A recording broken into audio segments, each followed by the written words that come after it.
There is nothing quite so exhilarating as studying the Bible. Now, I realize for the average Christian, they don't want to study the Bible too deeply. But the more you study the Bible, the more enhanced it becomes, the more entrenched with it you become. And to me, this is a part of Christian growth.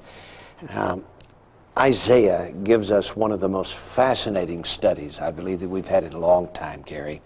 There are 66 chapters in the book of Isaiah, divided into two divisions. Isaiah actually becomes a miniature Bible. And on today's program, we're going to look at Isaiah's miniature Bible and see some of the fascinating chapters and how they relate to the book, the various books that they represent. Gary Stearman is here to discuss with me the fascinating world of Isaiah's miniature Bible. And J.R., like the Bible itself, Isaiah's vista is universal in scope. It begins with creation. It ends with the new heavens and the new earth. It's divided into 66 chapters, 39 of which are the 39 books of the Old Testament, 27 of which are the 27 books of the New Testament. That is, it's divided exactly like our present Bible, and yet Isaiah wrote it in the 7th and 8th centuries, far long before our present Bible was complete. You know, there have been a number of theologians and commentaries that have suggested that Isaiah is a miniature Bible because of the two divisions, 39 and 27, making a total of 66, which match the books of the Bible. But they never seem to go far enough, Gary, as to look at each individual chapter and show how the chapter 1 corresponds with the theme written in the book of Genesis. In chapter 2, the theme in the book of Exodus. In chapter 3, the theme in the book of Leviticus, and so on, all the way through 66 chapters and 66 books. They are there. Now listen, Isaiah wrote in the 7th century BC, before most of the Bible was put together. That's correct. And yet he lays out the outline. It had to be by divine design. Divine design, and that's exactly what this study is all about. Now, on today's broadcast, we're going to discover the Old Testament portion of Isaiah, which will be 39 chapters resembling or relating to the 39 books of the Old Testament. And of course, as you yourself can easily see, there's no way we can fit all 39 chapters into a 30-minute broadcast. I just want to tell you that in Prophecy in the News, our monthly magazine, we're going to detail this study so that you can study it yourself in depth. Over the next several months. Yes. It's going to take several months. This is like writing a book. Yes, it is. Now, this is very enhancing, very filled with the commentary that it just takes time to put it down on paper, doesn't it? That's right. And one more word before we begin. The Old Testament, in its original form before Christ, was divided into 22 scrolls or books. And we recombine the chapters of Isaiah into the 22 original divisions of the Old Testament, and they then appear in a perfect accordance with the 22 letters of the Hebrew alphabet. And that's the way we're going to proceed on this study. It's an alphabetic design, but it's also a divine design in which Isaiah's prophecy corresponds to the books of the Bible. Now let's take chapter 1, for example. Chapter 1 obviously corresponds with Genesis. You know, in Genesis we see the Creator, we see the fall of Adam, we see the various stories, and Isaiah chapter 1 certainly lends to that, doesn't it, Gary? It really does. As a matter of fact, we have in the second verse of Isaiah 1, "Hear, O heavens, and give ear, O earth, for the Lord hath spoken. I have nourished and brought up children, they've rebelled against me." That's a thumbnail, J.R., that really reflects the whole theme of Genesis. All of mankind through Adam. Adam, the federal head of the human race, rebelled against me. That's the bottom line, isn't it? And it is. And in fact, the reason that God created the first couple, allowed Satan to do his evil will, was for the purpose of redemption. Satan meant it for evil, but God meant it for good. And you find this theme throughout Isaiah. And here in chapter 1, we have a reference to one of the stories in the book of Genesis.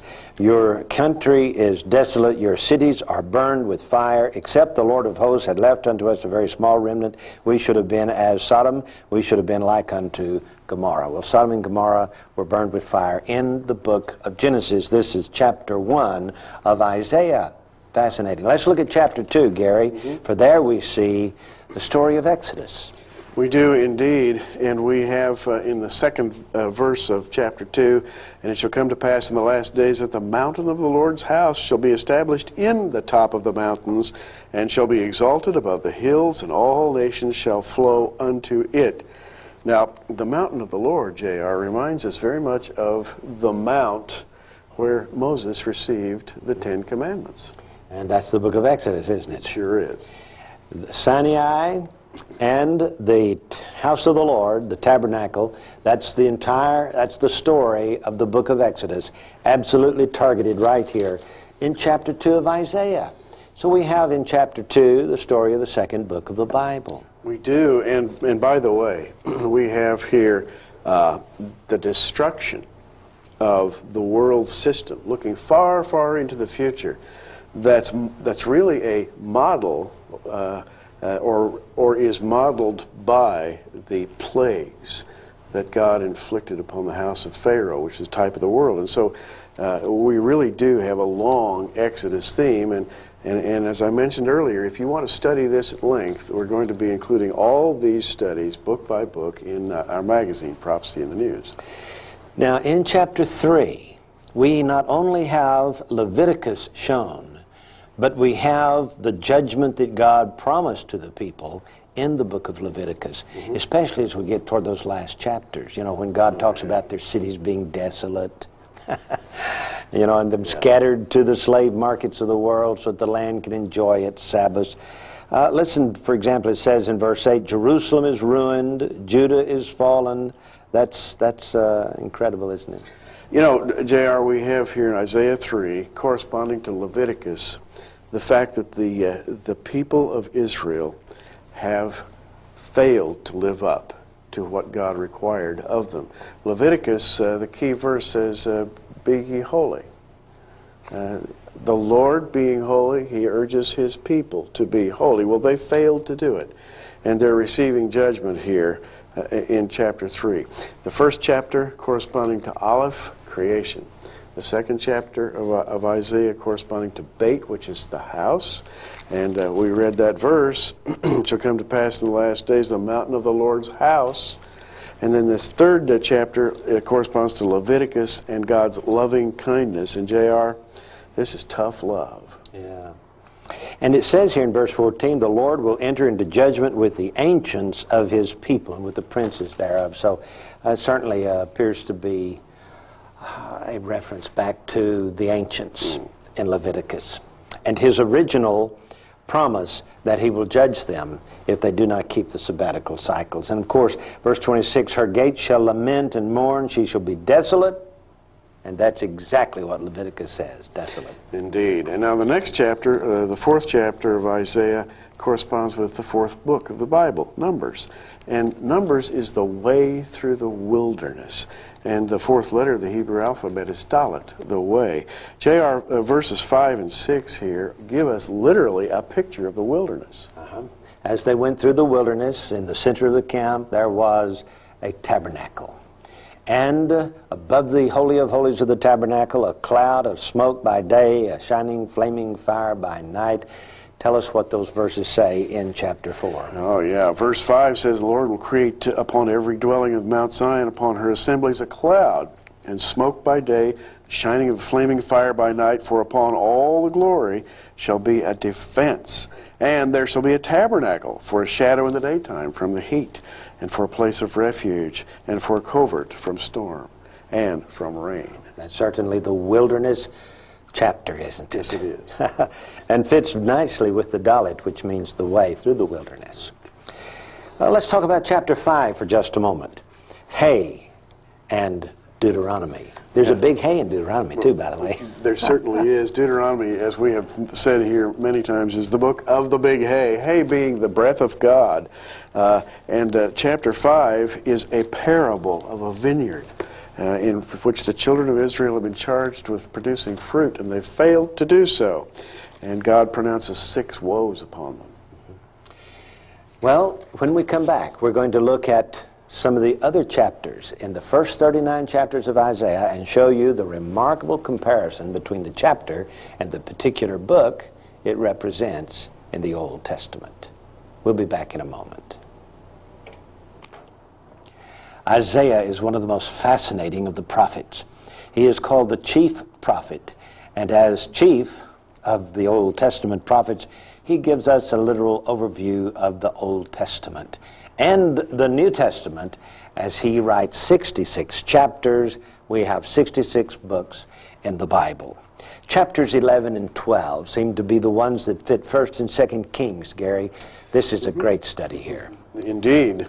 1st and 2nd Kings, and when you go into Isaiah 11 and 12, corresponding to 1st and 2nd Kings, you read in 11:1, "And there shall come forth a rod out of the stem of Jesse, and a branch shall grow out of his roots." That's the Davidic kingdom. And J.R., 1 Kings chapters 1, 2, and 3 and on begin to chronicle the days of the building of the temple under Solomon and the actual substantiation of the Davidic kingdom. We have the exact words of that apply to the setting up of the kingdom in the far future. And then 2 Kings, corresponding to Isaiah 12, the 4th verse says, "And in that day ye shall say, Praise the Lord, call upon his name, declare his doings among the people, make mention that his day is exalted." And chapter 12 goes on to talk about the setting up of the Messianic kingdom. So perfectly corresponding to the prophetic nature of 1st and 2nd Kings. Yeah.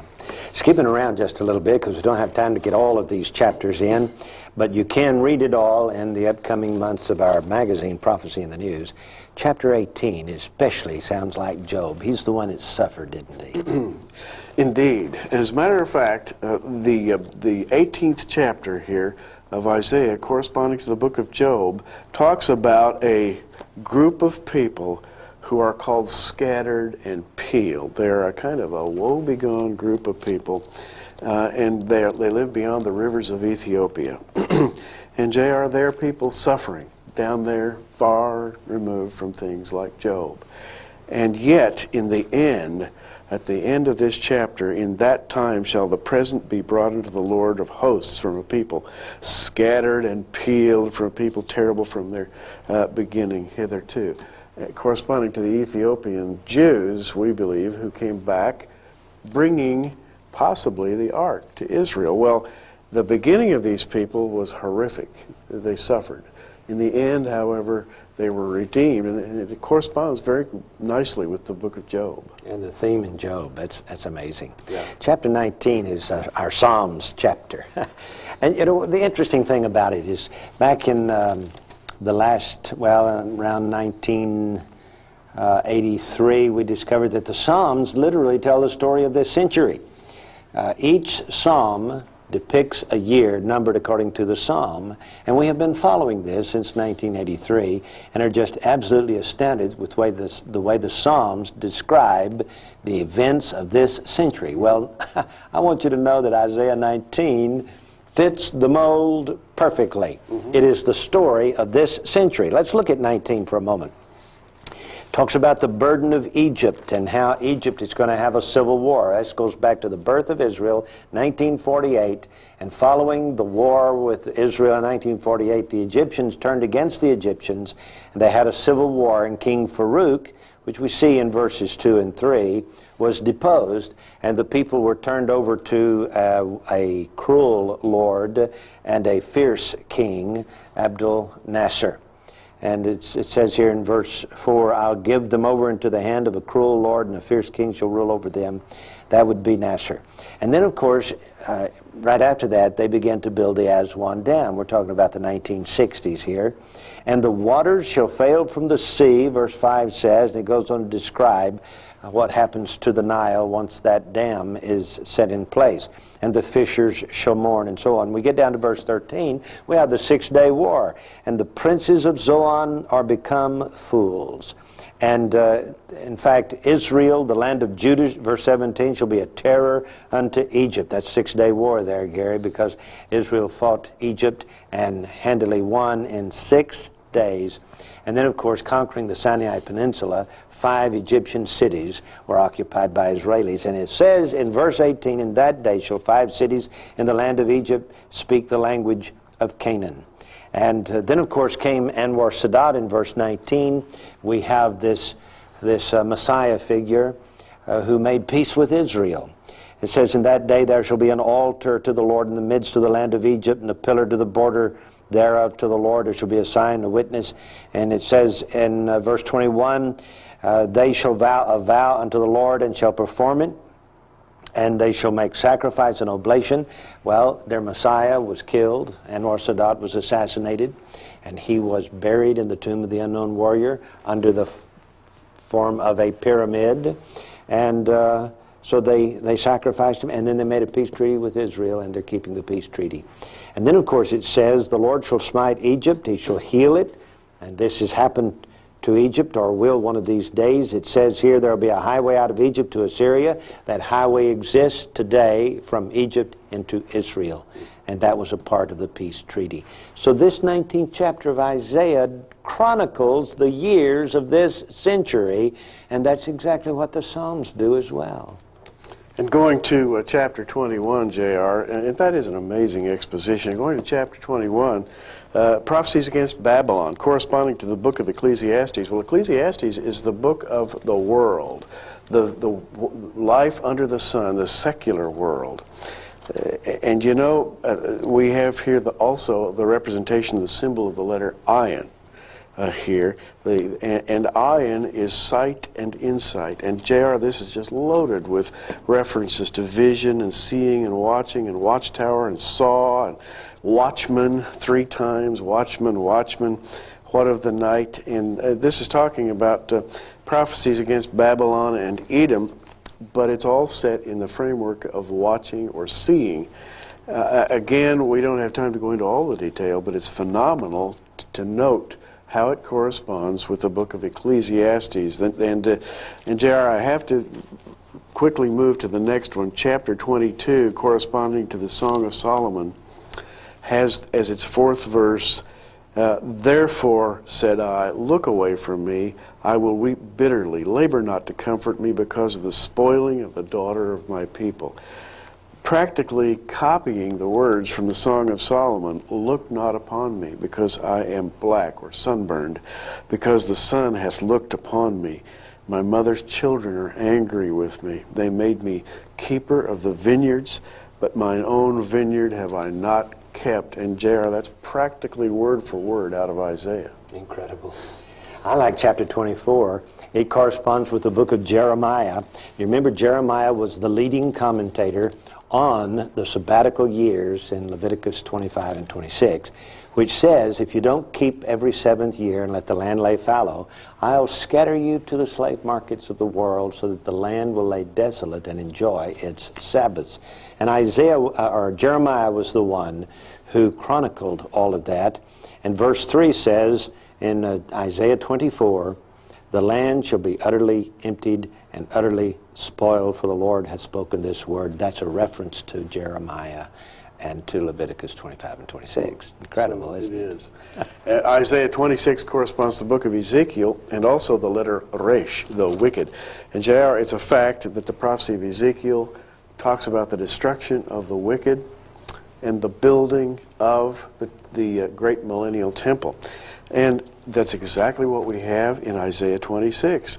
Let favor be showed to the wicked, yet will he not learn righteousness. And the verse 14, they are dead, they shall not live, they are deceased, they shall not rise, referring to the wicked. Well, you know, in Ezekiel The Valley of Dry Bones. Yes. We mentioned this a few weeks ago in a program, Thy dead men shall live, together with my dead body shall they arise, a reference to the restoration of Israel, followed then by the resurrection of all the saints. Mm-hmm.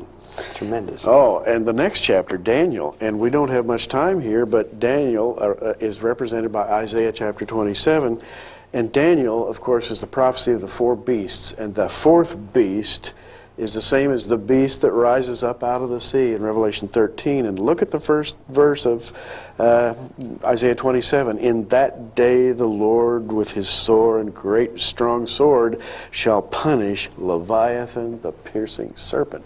Well, J.R., that's Daniel's fourth beast. You slay the dragon in the sea. Yeah. This book of Isaiah is absolutely uncanny when it comes to an overview or a synopsis of each of the books of the Old Testament. And when we get to chapters 40 through 66, we will see the books of the New Testament. And we'll catch that on our next program. But Gary, this book of Isaiah, it's calling to the people, come and study me.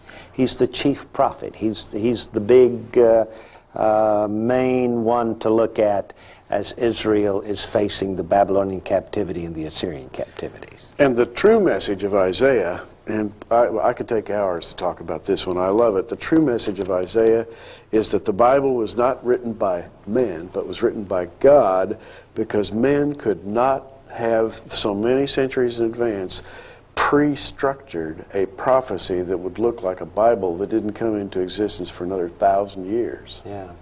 And so the first 39 chapters of Isaiah talk about law. The next 27 will talk about grace. Fascinating. We'll be back in just a moment.